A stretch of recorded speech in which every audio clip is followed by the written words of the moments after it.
Greetings and welcome to The Anadromous. This is Bern, coming to you kind of randomly today.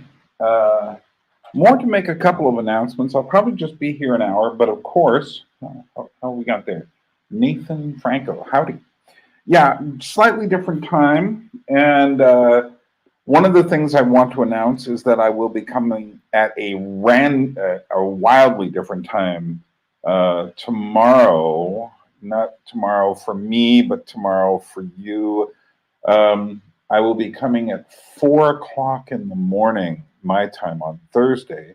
Right now it is Wednesday, which will, and I've, if you look around, you'll see the little poster I made for the different time zones that will be covered. Some of the time zones that won't be covered, though, are Europe, because let's see, 4 o'clock in the morning in Europe is going to be 3, 2, 1. People are probably not going to be up in those at those times. So, but let me give you a little bit of good news here. Now, last time I was on a couple of days ago, I had it was a low day. Let me explain where we are.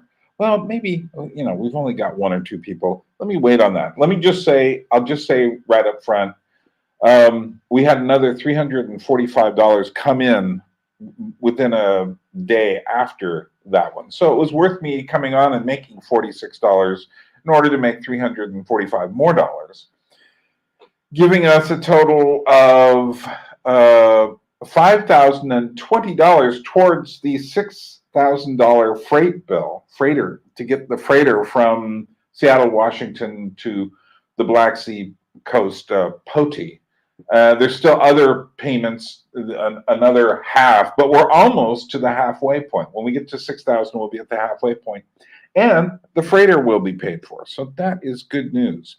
But I'll discuss that more in depth and thank a few people a little later. Let me, though, just remind you what we're doing here. We are trying to raise quite a bit of money, actually, to get my massive library in a huge container from Alaska, 12 time zones, to Tbilisi, Georgia. And what I'm going to do tomorrow, it's confusing, on the 7th at 4 o'clock in the morning, which will be the 6th for people in America, the 6th evening for people in America, is I'm going to be doing someone suggested, Bern, why don't you do pirate radio?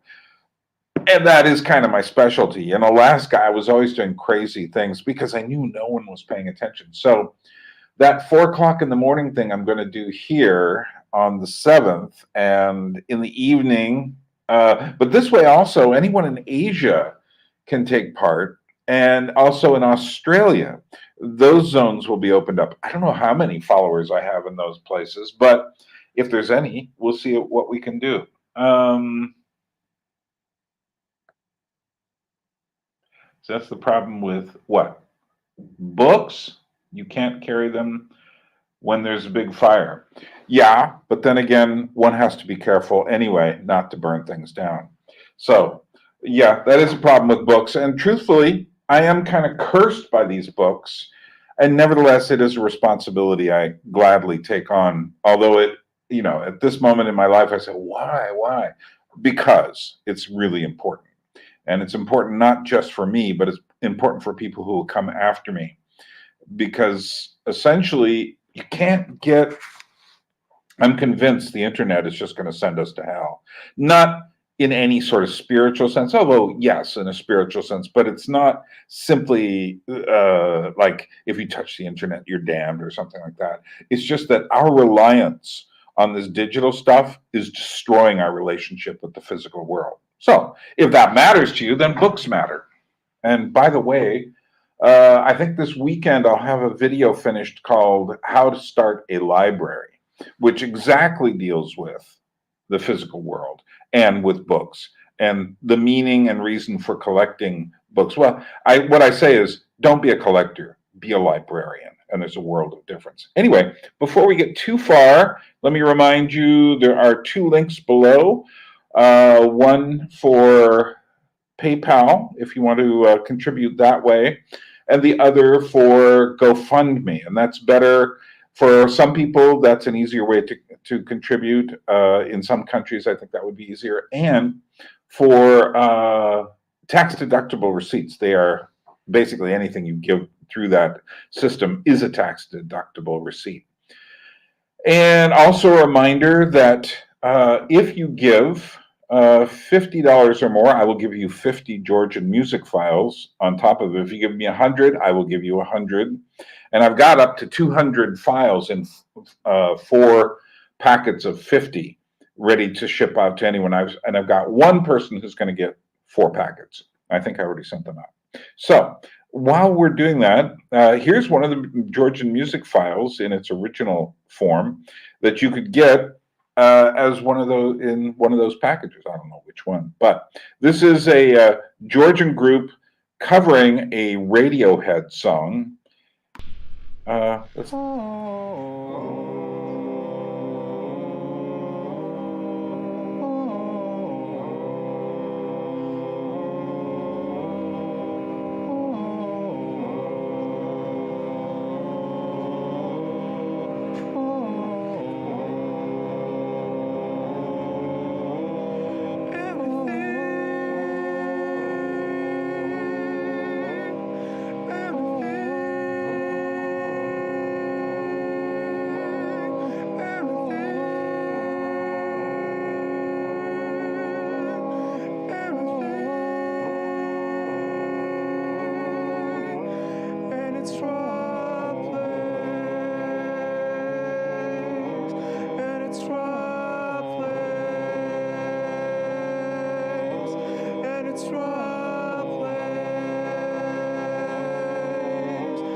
Okay, that was a version of Everything in Its Right Place. I don't know who the group is, but Georgian version. Often Georgian music is almost anonymous the way it comes to you. Interestingly enough, you'll notice they were singing in front of church icons there. And that would pretty much sum up Georgia. You know, they have enough of the modern world to have Radiohead, but they're still, the icons are still important.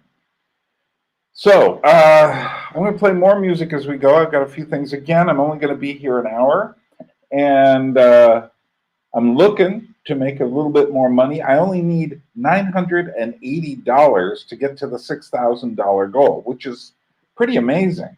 Once we get to the $6,000 goal, the other 3 goals will be easy.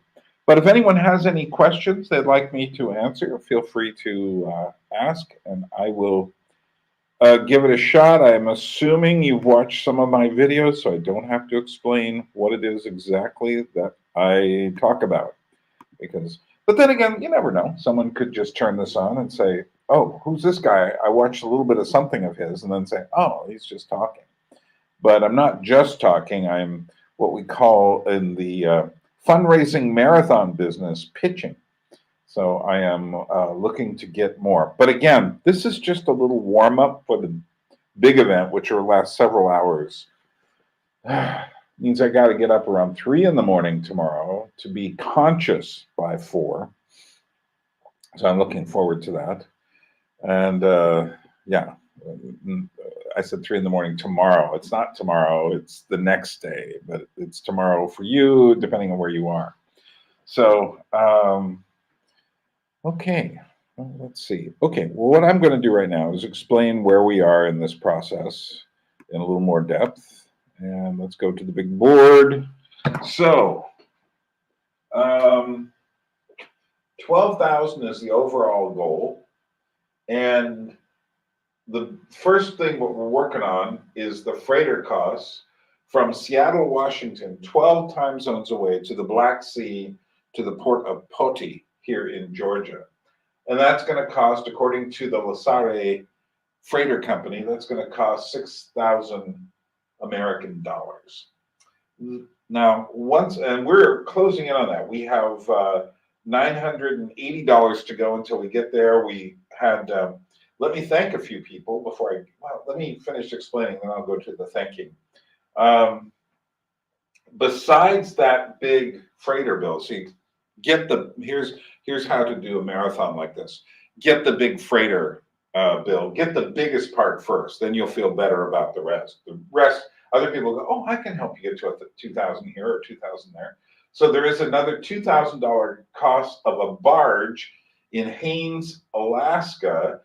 There's a port there near in this town I used to live, and they're going down to Seattle.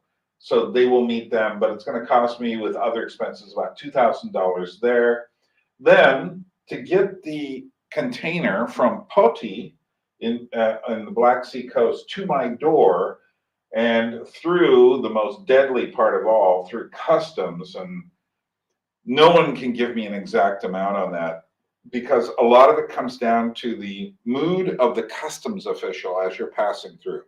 So I could get someone who's like, oh yeah, this is all stuff for you to live and you got lots of library and that's good for Georgia, great, and only charge me a few $100s. Or I could get someone who says to me, no, this is all, we got to charge you a couple $1,000s. But anyway, I hope it doesn't cost a couple thousand. I didn't budget for that. I budgeted for $2,000 for the whole process of getting the container on a train and then a truck and to my door, passing through customs. And there's a group of workers who will be bringing it up one flight of stairs at my house here.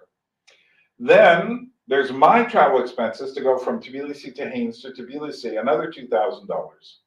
So that's where the $12,000 goes. And we are closing in on the big $6,000 cost. So I'm feeling good.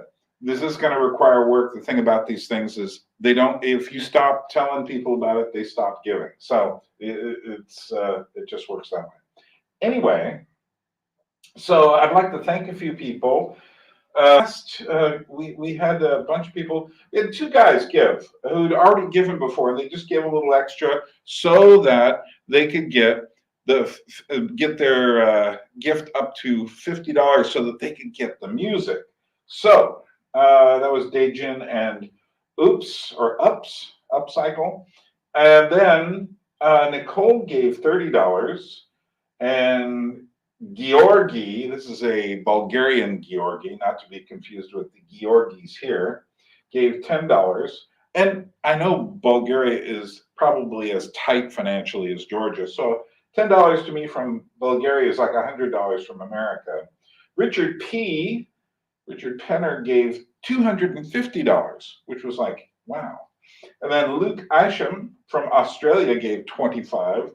And then Kieran gave $30. He's probably from, well, it's an Irish name, but I don't know where he's actually from. So that's where we are.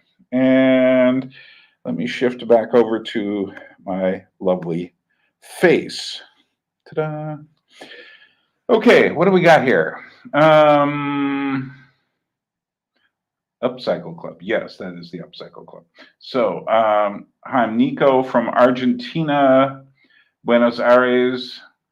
I am in Tbilisi, Georgia, which is where I'm trying to get these from. So, in the Caucasus Mountains, right on the edge of Europe and Asia, and from Alaska, where I used to live. And my stuff, my library has been separated from me for more than 5 years, actually. I put it in 2017, then went back in 2018 and worked another summer in Alaska. So I've been here since the end of 2018.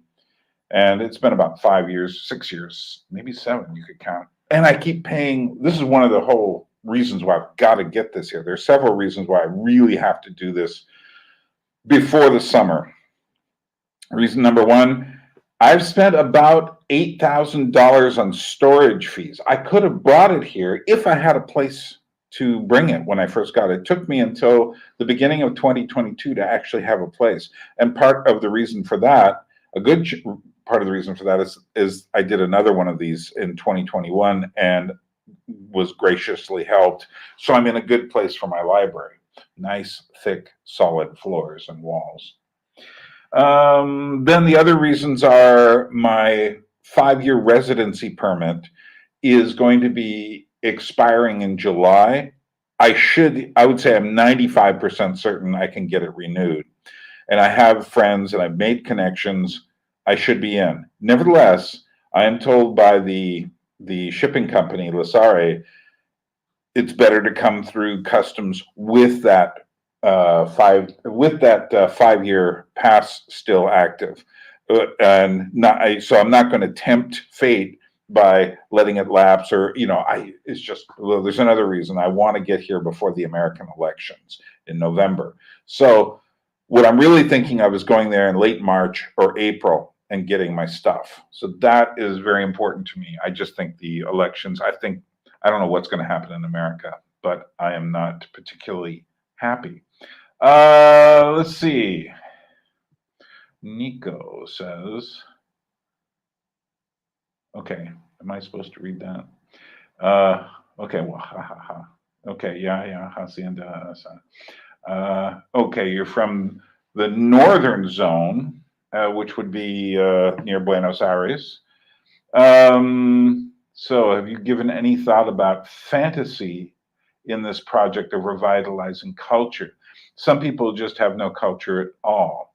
Well, that's an interesting thing. Oh, hey, Georgi. What can I say to you? What's the proper word? I want to say Madloba, but you're not Georgian. Spasiba, but you're not Russian. Merci, but you're not French. Dziękuję, but you're not Polish. Dziękuję, but you're not French. Tell me what thank you is in Bulgarian. I'll be happy. So here's the deal about fantasy, and this is an interesting question. In the beginning of the aughts, in the first decade of the 21st century, fantasy was huge, really huge. So part of that was Lord of the Rings, the combination of the Lord of the Rings movies, Harry Potter's, the Harry Potter books and films, and the what is that? Blagodaria? Is that how I would say it? Great. It would be, but there was that, and also all these young adult books that became very popular.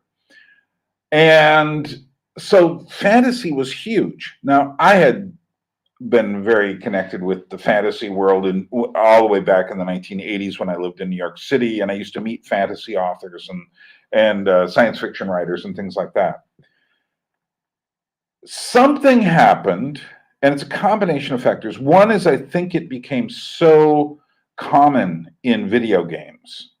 Secondly, all these websites showed up for people to, become, kind of geek sites for people to be fans and get totally involved in their special fantasy worlds. And then at a certain point, fantasy and geek culture became really cool, especially once you throw in what are also really fantasies, the superheroes. Um, so cool that they became the normal culture. That is to say, fantasy culture became the normal culture. And I would say this year, 2023, is the year that ends. Because what we've seen is we've just seen Marvel lose over $1 billion in films. And this is from Disney, it's from Lucasfilms, it's from Marvel. And they're all basically fantasy of one species or another. I think we are at the point where things are going to change. And I'm going to do a video before the end of the year, basically talking about how this year is pivotal culturally. And that's good news, because the good news is that we can, when things become fluid, and they've been fluid since around 2020, one way or another. I could see it coming. I said, oh, good. Because a lot of people are going like, oh my goodness, I got to wear my mask. Oh no, what's happening in Russia or Israel? I'm sitting there saying, this is good, because this means we have a chance to do something new, something more real, something truer than the commercial stuff we've been fed. So, Nathaniel J. Franco. That sounds like a weird combination of like English and either French or Spanish. Not French, Italian. So I'd like to, let me stop for a moment and write you up on the board, because this is what we're doing here. So thanks to, do I call you Nathan or Nathaniel? Tell me what your name is. So let's see, that's 50 American dollars. So that means we only need $930 to get to our $6,000 freighter expense, and we're gonna start Nathan. I'm gonna call you Nathan right now. If you give me an EL that I should call you, I'll add that up here. And so that was $50, and I am assuming, Nathan, you want your Georgian music files, so I'm gonna put that little symbol next to it here. And thank you so much. As the Georgians say, Didi Madloba, which means big thanks. Oh, Chad, the Alki is here. Have you listened to any Sleep Token yet? No. I'm afraid if I listen to it, I'm going to sleep. No, I just haven't had a chance. So, yeah. He's gone. Who's gone? Oh, okay. So, Nathaniel must be gone, is what you're saying. So let's see. Okay, are you a follower of the channel? I am, but then again, I'm a little more than a follower. So there we are. We now have only $930 to go to get the freighter. So that is very good news for me. Chad, do you have any time? Would you like to drop in for a few minutes? I'm only going to be here till the top of the hour, so let me know if you want to. Send me a note to this address, and then if you want to come on, or if anyone wants to come on, do that. So meanwhile, let me play you a little bit more music, and this is an interesting piece. Well, they're all interesting. So this is let's play. This is from Poland, the Warsaw Village Band, and they're one of my favorite.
Oh, one of my favorite bands from the last 20 years, the Warsaw Village Band. Okay, let's see. Yeah, the violin. Yeah, there. Look for the album called, what was it, People's Spring or something like that. It's just perfect. Um, yeah, I was talking about why 2023 is relevant for fantasy. Well, in the sense that what's happened is we've had an overload on fantasy. And a lot of it has been killed by really bad commercial production and the message, the woke message. The combination of these things, and then also just throwing way. They paid something like $1 billion for the Lord of the Rings franchise that they played on Amazon, and they just ruined it. And there's going to be another piece, but everyone hated that. They just totally, not Lord of the Rings. Yeah, it was Lord of the Rings material, Tolkien material, but they just ruined what people loved about those things. So, no, I have not seen meme analysis. Maybe it would be interesting. Oh, wait, I think I did see something like that. Yeah, yeah. So, I will look at that. So that's good. Thank you. Is it Georgi? Am I pronouncing it right there? So anyway, no, but I think fantasy is going to kind of take a bit of a.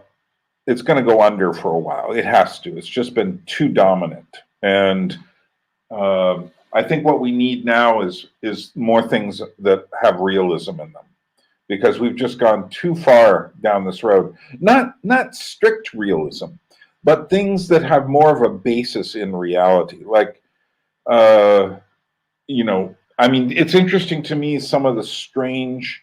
Like, this was a very strange year for movies.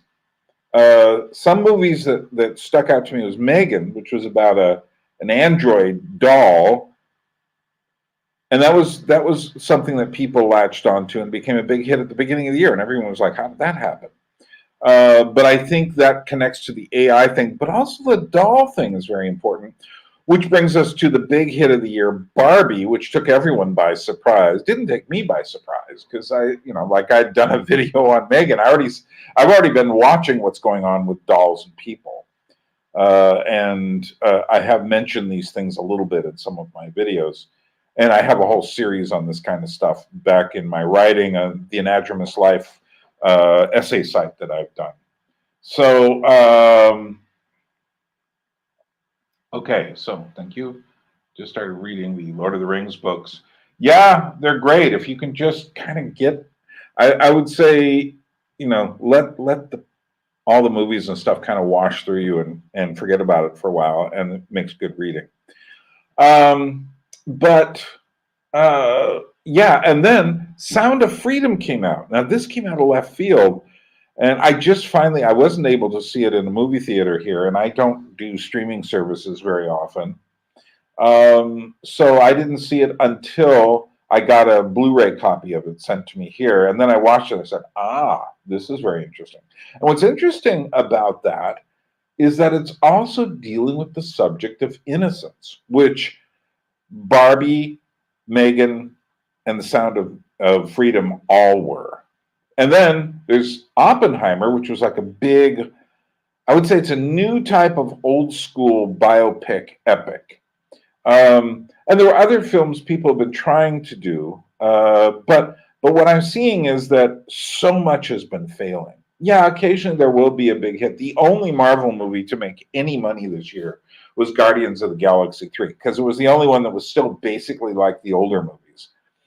But yeah, we're just in a different place, and I'm going to kind of summarize my thoughts on it in a video later this year. But I would say, I mean, there's always fantasy of one sort or another, but I think it has to change, because I think what we call high fantasy is the castles, the world building, the worlds, and all of this stuff.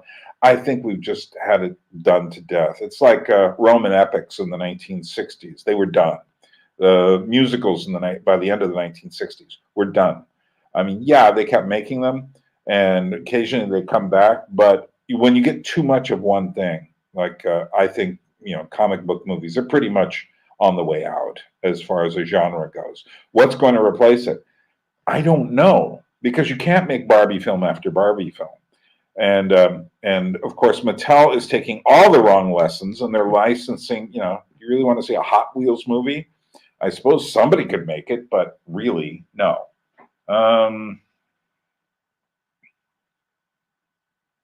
Yeah, you're right, Luigi. Yeah. Well, so where are we? Hello, how many people we got out there? About 8 people. That's good. And let me just show you what we've done here. So we just, Nathaniel, 50, and he's getting the Georgian music files. So that means we only have $930 to go to get the freighter bill of $6,000, which is great. And if you would like to contribute, again, I'm only going to be here till the top of the hour just because it'll be midnight at that time for me. And like I say, I'm doing this really crazy fundraiser at 4 o'clock in the morning on the 7th, which will be, in Europe, you're not going to be able to get in on that one. It would just be way too late. But I'm doing it for the Americans who can't do it. See, right now in America, it's the morning in many places, and a lot of people are busy working. But if I get them in the evening, I have a better chance. Also, I never am doing anything that Australia or Eastern Asia can do. So I'm giving it a try. I have to do whatever I can. We're closing in on the $6,000. Then there'll be the other half. But like I said, we'll just do the barge for $2,000, and we'll just work on that. And that's how this works. So should I play something else? Yes, of course I should. Let me play you something else here.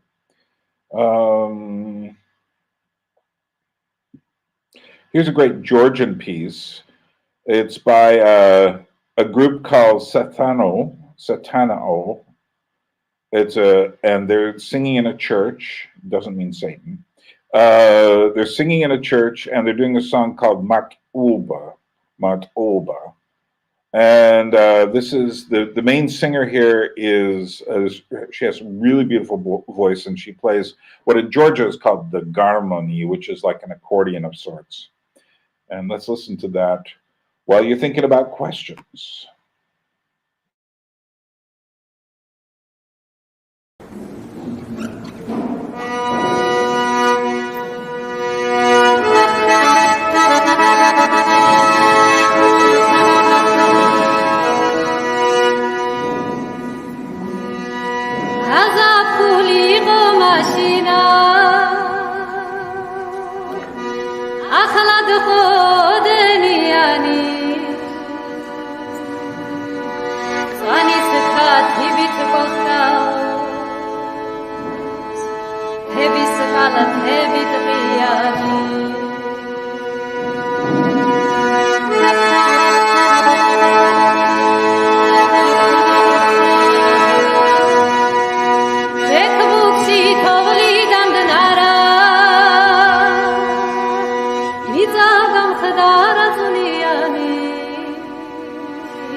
Another one.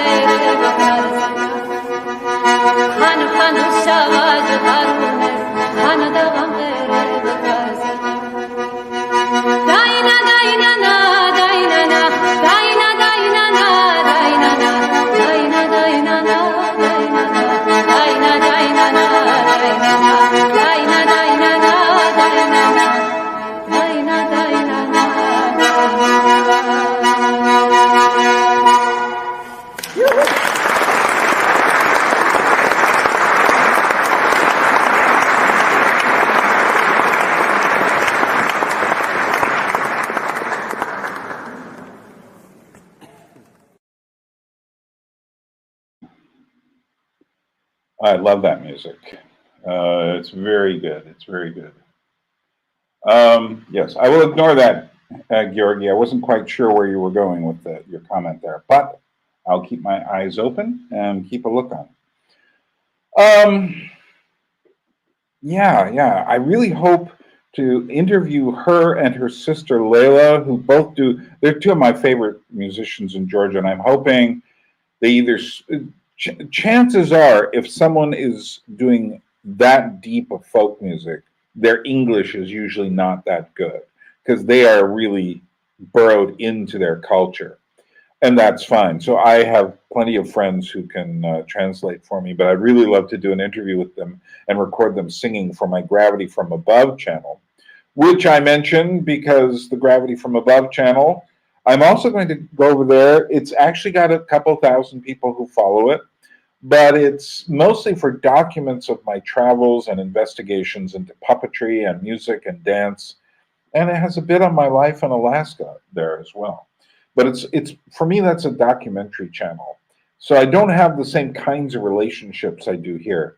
But you should check it out because I do like I just did a good sized video called How to Start a Puppet Theater, which I may eventually put on the Anadromist because it goes with some of the other videos I've been making about stories and about visual education and these kinds of things.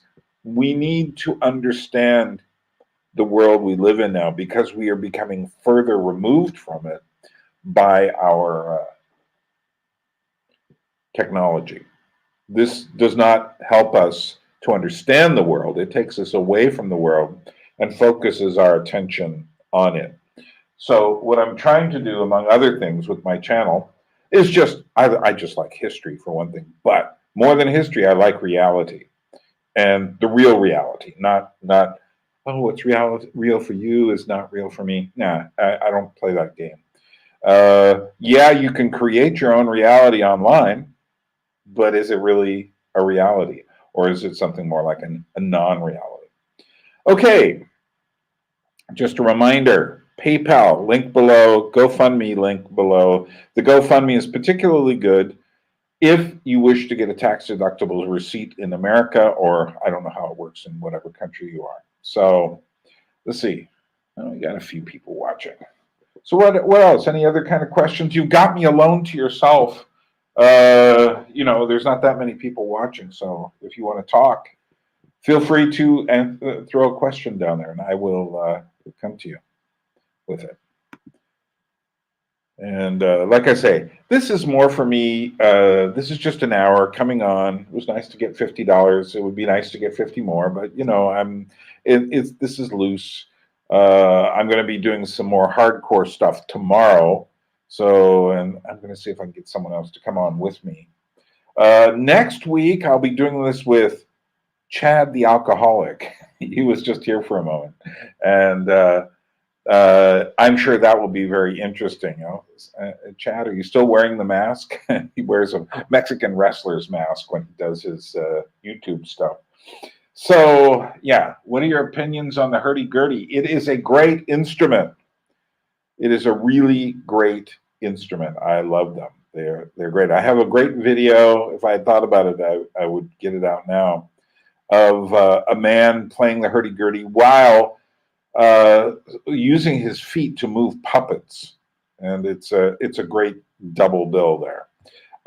Speaking of which, Nico, do you know the group Fandango? It's a very interesting Argentinian group who does a kind of Argentinian Gothic music, and not Gothic in the sense of goth, but in the sense of kind of decay. And they got in touch with me because of a series of essays that I wrote about American Gothic culture, which has to do with like this vision of America in decay, not goth. It's not about trying to be into death and stuff, but it's more a vision, and you can have this all the way through the Americas and so there's a Mexican kind of goth, and they got in touch with me and said, "Oh, finally, now we know what we're doing." No, I've never heard. Yeah, look them up. The interesting thing about them, And one of the things I really liked about them is they do funerals. Now, we're talking about a group who's playing old instruments like horns and trap drums, snare drums, and they do some songs like they do the Doors, "People Are Strange," but with horns and stuff like that. It's really great music. It sounds really creaky and old fashioned, but that's what this kind of American goth is like wherever it shows up. It uses antique instruments, an older sound, and it's one of my favorite styles. I have written 6 essays on it on my site, my essay site called The Anadromous Life, which is really the beginning of all of this. So check that out. Yeah, well, they are rock. This is not, there is a line of rock music that comes out from the Pogues. We call it folk punk, and they're in that line. American Gothic music is in that line. This is not your mother's nice music. This is some serious stuff. Yeah, 70s bands are great. I think more highly of them now than I did in the 70s. But then again, I went from being, when I was young, I collected, I was in the San Francisco Bay Area during the hippie period. So I collected those albums. And then I felt betrayed by the music. I felt it had all become kind of commercial and bought out, which is one of the reasons why I didn't like some of the rock bands. But then I really got into punk rock later when I was in my young 20s. And started to study it and give lectures on it. So I didn't get into it, and I wasn't like a punk ever, as much as I appreciated it for what it was trying to do. And then, I go back and forth, every different style of music. I can go, oh, this was good, and oh, that wasn't so good, and that as well. Okay, what else? Should I play another song? I've got some very interesting stuff here. Speaking of punk and rock and folk punk, I'm going to play you a Russian singer named Yanka Diagileva. And she was, before the Soviet Union collapsed, she was a Russian singer who was in like one punk band and then sang a lot by herself. Very passionate. Maybe you've talked about, but my impression is that you don't have a wife or children. No, I don't. Why? Surely you have been in love. Yes, I have. And you seem to approve of families. Absolutely. It's quite curious. Well, I mentioned this in one of my other videos doing this, is that the reason I don't have a wife and families isn't for lack of wanting. It's a combination of things, of me not really understanding what it meant to grow up as a product of a single mother who was very confused. And then what happened was, then I felt like I needed to understand what was going on in the world. So I moved to New York City. And New York City is not filled with the healthiest women around. So then my next choice after 16 years in New York City was to move to Alaska. And here, there were nice women. Most of them were married. So I would occasionally meet women that were interesting to me, but that didn't work either. If I had known about Georgia, where I'm living now, like 10, 15 years ago, there are women here for sure, much more so than in Alaska. But I needed to be in Alaska. So in a sense, I'm following what I felt God wanted me to do. So, but let me play for you this Yanka Diagileva. And she died of mysterious circumstances right around the time, I think it was the same year that the Soviet Union broke up. And she was found out somewhere in Siberia in her home, which was somewhere out in the middle of the country. And but this is her playing really passionate stuff. And this is folk punk as well, which is one of my favorite genres. So I'll do this, then I'll read your comments and get back to you. Meanwhile, remember, give.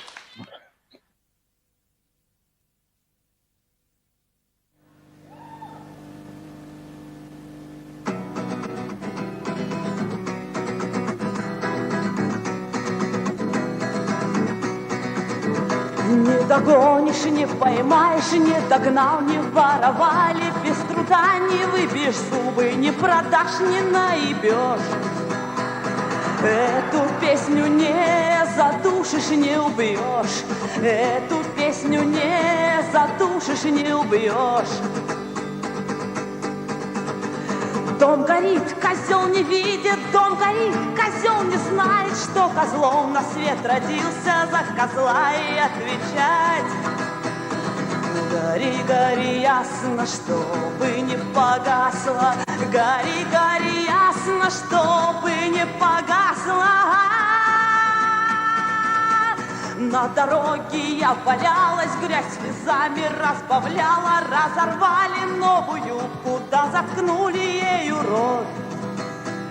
Славься, великий рабочий народ, непобедимый могучий народ. Дом горит, козел не видит, он напился и подрался. Он не помнит, кто кого козлов впервые обозвал.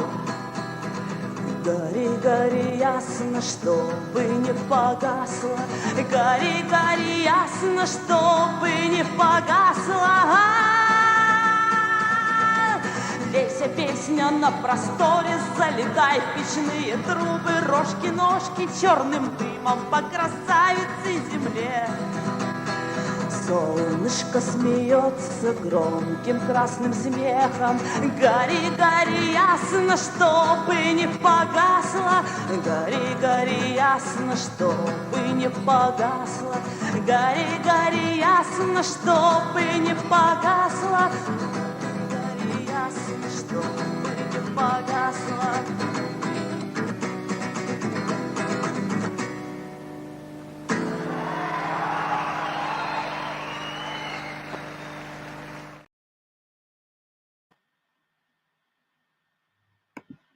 Okay, Yanka Diagileva, whom I found through another musician who was an American but had Russian roots, and she did an album dedicated to her. And I said, well, who is this? Because I really liked her tunes.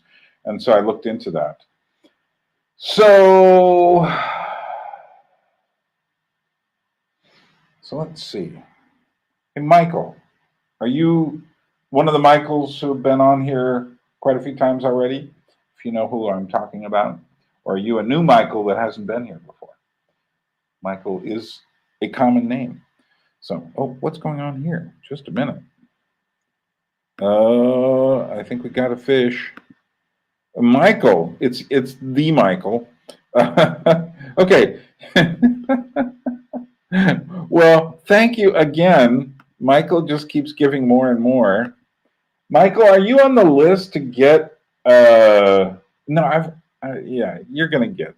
I've already sent you a bunch of video files, I believe. Okay, so let's do the ritual. Michael just gave us $10. I will take it. I am not proud. I'm not looking for thousands. Well, I am, but okay. So Michael, again. $10, that gives us, so we need $920 to get to 6,000, which is good. So, did you listen to any of that music, Michael? Did it meet your standards? So, let's see, what else? Okay, well, I'm only going to be here another 8 minutes. So if you have any more comments or thoughts or questions, go ahead. Yeah, Georgi. Yeah, it's, I can't explain it except to say I knew I had to go to New York to listen to things. The reason I can do what I do is because I spent 16 years in New York digging seriously into why things have changed. And I would put my knowledge up against anybody's.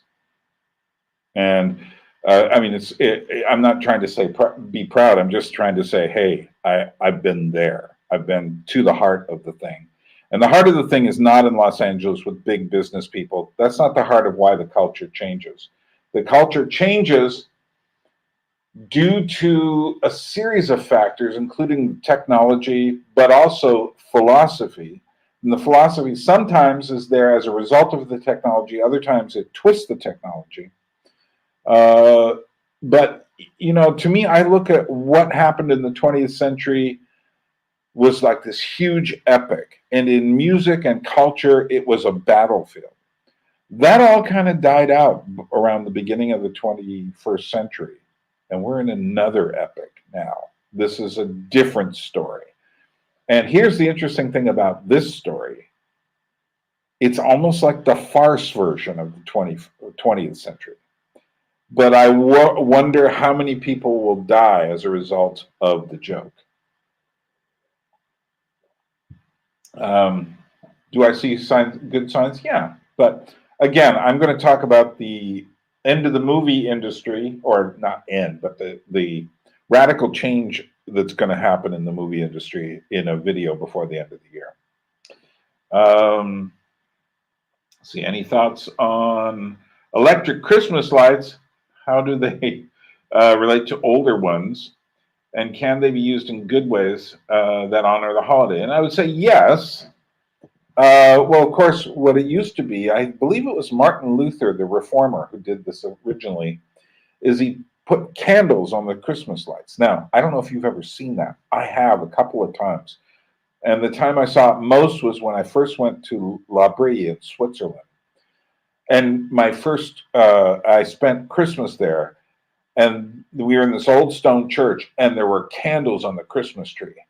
Now, let me tell you what the difference is between candles on a Christmas tree and electric lights on a Christmas tree. When you plug the electric lights on a Christmas tree, you walk out of the room. When you have candles on a Christmas tree, you don't leave. Your eyes are glued to this thing, which is an amazing spectacle. And my feeling is that people, I mean, it's amazing. You see people, they get all these lights for the front of the house in America. You know, I'm sure they do it in some other countries too. And it becomes a spectacle for people to drive by. But the truth is, people they don't pay attention to the lights. I think lights are important. I have, let's see what's going on here. No, I can't do it. I have lights that for my ceiling here. I was going to plug them in, but my electrical strip is way too full right now. But I think they can be used, but they have to be used judiciously, not all the time. If you plug them in at the beginning of December, just leave them going for the month, they don't mean anything. And the point is how to get them to mean something. And the answer to that question is don't do it all the time. Make them special, make them something you look at so that you think about light on a tree. That's what I would say. I get the feeling that this old order is dying, and now the seeds are being sown for new things that come from, in this most exciting time. I would say what's interesting is that we're definitely out of the modern era now. And I would say we're even out of the postmodern era, except we don't know where we are. And that's the good news. So that we have a chance to do something different. But the different thing we need to do has to include the past. There is no escaping from the past. There is no escaping from history. And what I see happening that happened among the woke is that they wanted to create this world that was totally different from the past, which is a modernist dream. And unfortunately, you just can't create that world. You know, so rather than try to get rid of all the things from the past you don't like, you know, it's like medieval cathedrals have gargoyles hanging on the edges of them. What am I doing here? Have gargoyles hanging on the edges of them. And those are they're like demons. But what are they doing outside of a church? Well, you need to know what they look like. See, when I know in America what's happened is our churches became these places where everyone wants to go and feel good. which was never the point of a church. Church isn't about feeling good. The church is about doing good, which is very different. What else have we got here? What started your interests and fixations in art and culture? Did something very significant happen? Yeah, I grew up without history. And well, yeah, but here's my thing: is we need to keep some gargoyles around the church. In other words, we need to keep history. You know, we can't scour everything and get rid of everything and purify everything. And I think the idea of demons keeping demons away is a pretty interesting concept, which is why I have been someone who, you know, people will say to me, Byrne, why do you like horror stories? I thought you were a Christian. To which I'm going like, you evidently don't really understand horror stories, do you?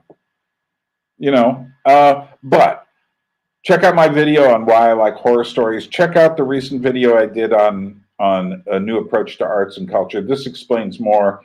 And I am going to be getting out of here in just a moment. So I'd love, now it's getting interesting, but it's, you know, it's midnight for me here.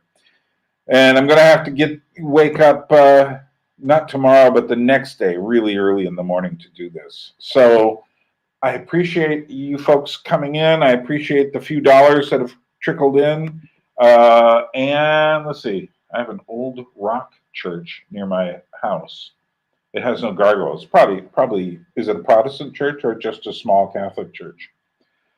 Okay, so I'm out of here. Thank you for coming. Let me play you one more song and then we'll call it a day. This is a really great Italian piece from the recent Italian style neo-tarantismo. And I did a whole video on this, but I really love this style. And it is essentially in line with stuff like what the Warsaw Village Band was doing, what this group Fandango in Argentina was doing. It's a mix of folk music and rock music in a very interesting way with a kind of a punk idea. And this is a bit like that too. And the interesting thing about these Italian neo-tarantismo is that there's always someone dancing at the same time. And so we'll watch that, and then I will just be gone afterwards. So thank you for hanging around. And as the Georgians say, drobit, we will meet again. And for those of you crazy enough, I don't expect any Europeans, but people in the Americas and Eastern Asia and Australia, I will be here on 4 o'clock in the morning Thursday, which will be, I don't know, sometime in Wednesday for many people.